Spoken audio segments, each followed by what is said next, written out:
everyone, welcome back to my new studio vlog. I am so excited about this one because we'll be working with clay here, and I'm just so obsessed with ceramics. Seriously, I mean, my interest is literally filled with that. So, yeah, we'll be doing that. And I think working with clay is a really nice way to reconnect with your creative flow and just to ground yourself. So we'll be starting with the ideation process. Now I want to make really cute trinket boxes, and this is the first time I'll be doing that with a dry clay. So we are starting with ideation, and we'll be making just simple trinket boxes, not very complicated, just simple designs. um, I bought this edge clay from Amazon. I think it's from a brand called Mont. I am not sure if I'm pronouncing it right. So I'm just gonna go in, take a piece of clay, and then knead it really nicely. And then I'm using some base where I can just roll out my clay and make all my trinket boxes. I avoid doing it on my table, just to not spoil it. And then I'm using two straws while I'm rolling out my clay so that the thickness of my clay is even, it's uniform all along. Also, to roll out your clay you need a rolling pin. Now there comes an acrylic rolling pin, but I got this miniature rolling pin. So I'm just making this clay strip kind of thing. I take down my straws at an estimated distance. That's the height that I want for my trinket box. And next, I'm using my X-Acto knife to, extract my clay strip and kind of mold it in box-like shape. And then I'm just tracing out the base of that particular box. And then I'll have to just glue the two pieces together, the walls and the base. In order to do that, there's this technique called scoring, where you just score with a X-Acto knife the areas that need to be glued together, and then you apply some extra clay in between that area, kind of make like a sandwich, just sandwich the two pieces together like that. So yeah, I did that, and my first trinket box is ready. And now we are moving on to the next one. This will be in a cylindrical form. I'll just trace out a circular form, which will be the base of our cylindrical trinket box. And so, yeah, with Acto knife, I'm just taking out that round piece, and there are a few bumps on the clay, so I'm just smoothing it out with my hands.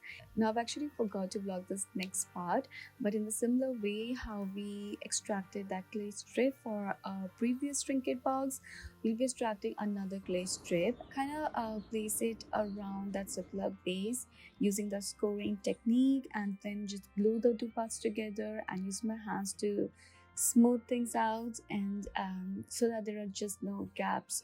So yeah, with that said, the next trinket box is also ready. Now we have already prepared the body of our trinket boxes, but we also need the top, the lid of the trinket boxes. So that's what I'm preparing.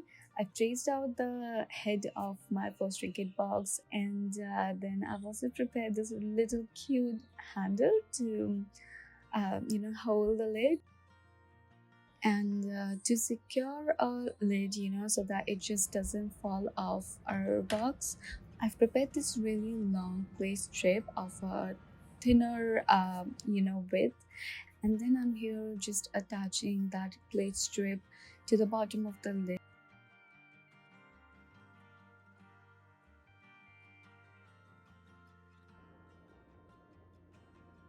And now moving on, that was all for the first day.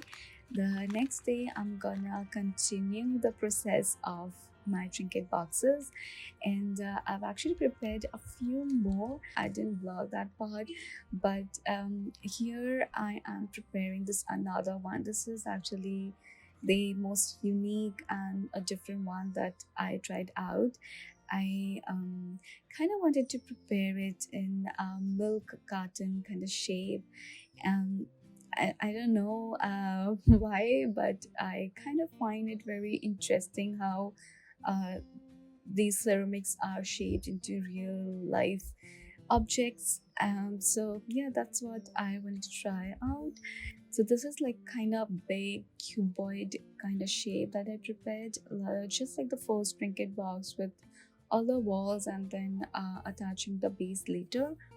And I made the opening of this box in a very unique, special kind of way. I divided this one big cuboid shape into two parts, and the upper part will be a little smaller than the lower body. But yeah, that will be the lid of this box. And yeah, that took really long, and that's why it was kind of late. But I moved on to the next one, and this one is again in a cylindrical form but a different one, and the making of this one is just as the second trinket box that we made, though I've made a really cute handle for the lid of this trinket box. It's kind of different, a very cute one. Kind of reminds me of, I don't know, like a droplet of water, if I'm right. Yeah, kind of like that. So yeah, I prepared like 6 boxes, and I was done with all this creation in 2 days. Now it was late, so I carried on the further process the next day. I made sure this time I have coffee because I needed some energy to work. I slept really late. So next day we are doing the sanding of these trinket boxes. I'm using sandpaper to sand all my boxes. Now I wanted to do something extra to kind of make my boxes a little bit fancy. So I prepared kind of like a paste of clay by adding a lot of water to clay and making it like a paste, and then just filling it in a cone. And I wanted to just, decorate or kind of like embellish my boxes with a little bit of vintage designs, I would say, because I'm a really big fan of vintage prints and patterns and vintage packaging and stuff. So yeah, after sanding all my boxes, I am making all these designs on different boxes here and there, whatever just suits me, and just kind of like going with the flow. And after doing all the clay paste work, I let them dry out, and now I'm going in and sanding the top clay designs as well, because they are not even, so we need to sand them out. And yeah, that's what I'm doing. So it took me kind of like half a day to do all the sanding process and everything and be done with it. It took me long, it took me quite a few hours because these are boxes, it takes time. So after that is done, I am moving forward with the coloring process. So I've made sure to smoothen out all the bumps on my boxes really well before diving into the coloring process. I'm starting out with my first box, and I'm kind of like wanted to color this into, top beige color.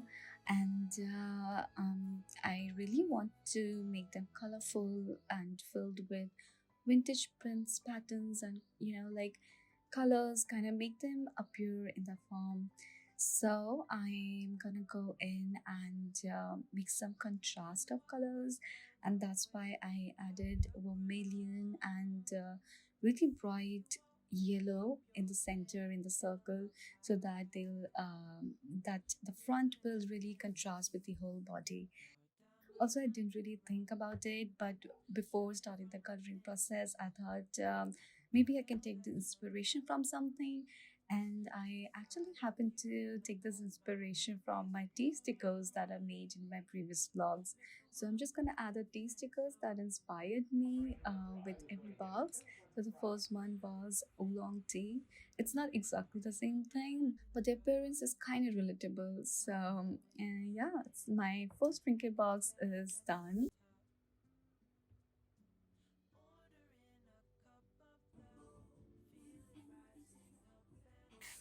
now I'm moving on to the next one. And this is one of my favorite boxes actually. And this one is inspired from my Earl Grey tea sticker.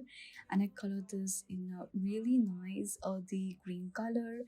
And to make the contrast, I've again used vermilion and this marigold yellow kind of color. So I'm just decorating the front and the top of the box a lot, and not doing much on the other sides to just balance everything out. Plus, I love how I added this cafe tea label in front, and it just adds this cute vibe to it. Plus, I love the handle of this particular trinket bar. It's actually my favorite. So, with that said, my second trinket box is also done. Now, we're gonna color the third one, and the inspiration for this one is actually my chamomile tea sticker.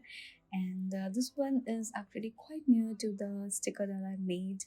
I colored this in a pink, and I was kind of skeptical about this color. And I made these really nice leaves all around the body of the trinket box, and also I added this yellow ochre color, the green color, which really kind of makes it very fancy. And I think the lid looks really beautiful. I've been saying marigolds for this one, but so yeah, the third box is done as well. Now we are gonna color the fourth one.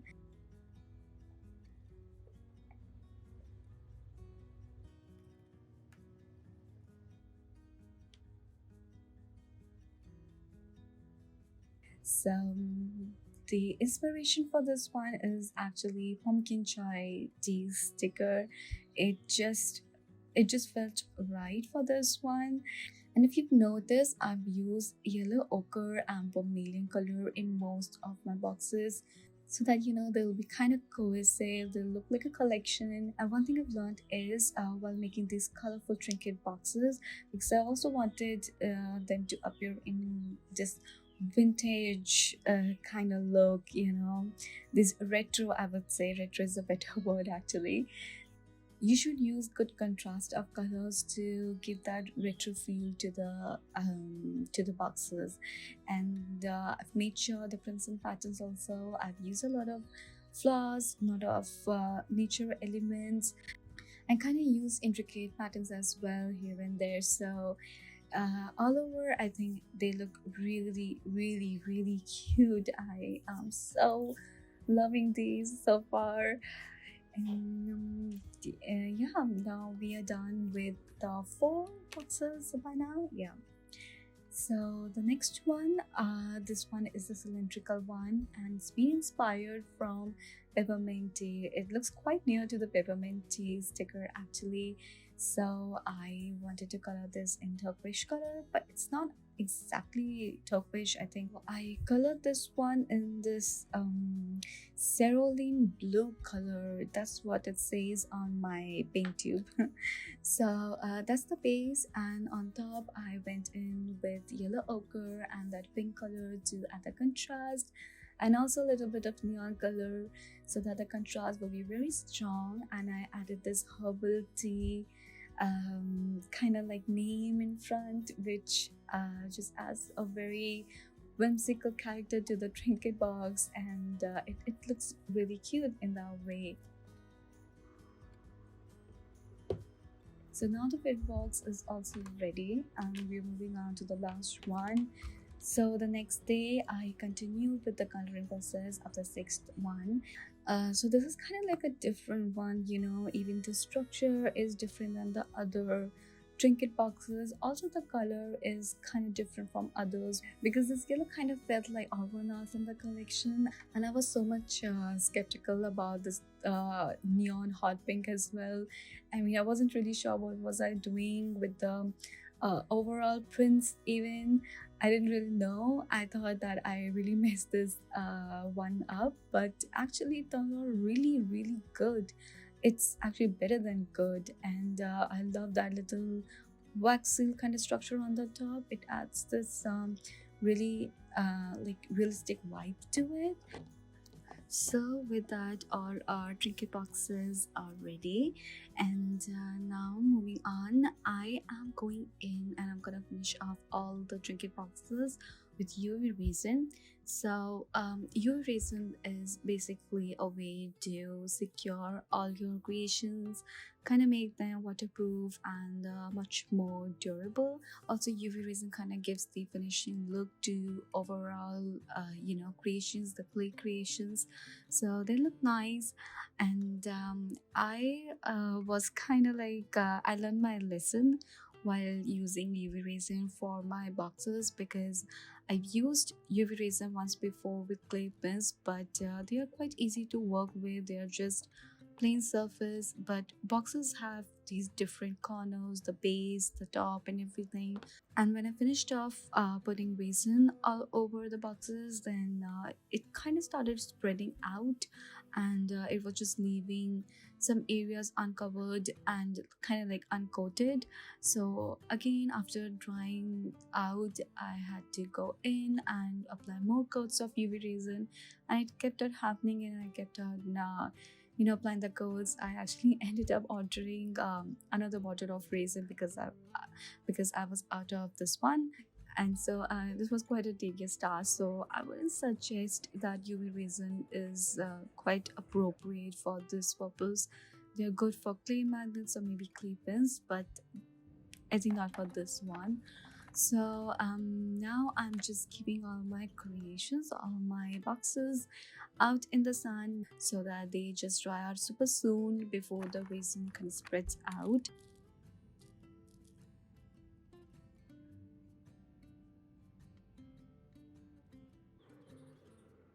My boxes are ready, and look how cute and shiny and how beautiful they look. And they kind of give like retro fancy vibe as well, if I'm saying it right. I don't know. So yeah, I love these. I think they turned out pretty great, and I would love to know which one is your favorite. So please let me know in the comments. Also, I'm sure if you love this vlog, then you would also love this another one where I create these clay pins, really cute ones. And also this another one where I create these stickers, which were actually the inspiration for these trinket boxes. So yeah, send me some love with the like button, and also subscribe for more of these vlogs. If you enjoyed, don't forget to subscribe, and I'll see you guys very soon. Take care, you all. Bye.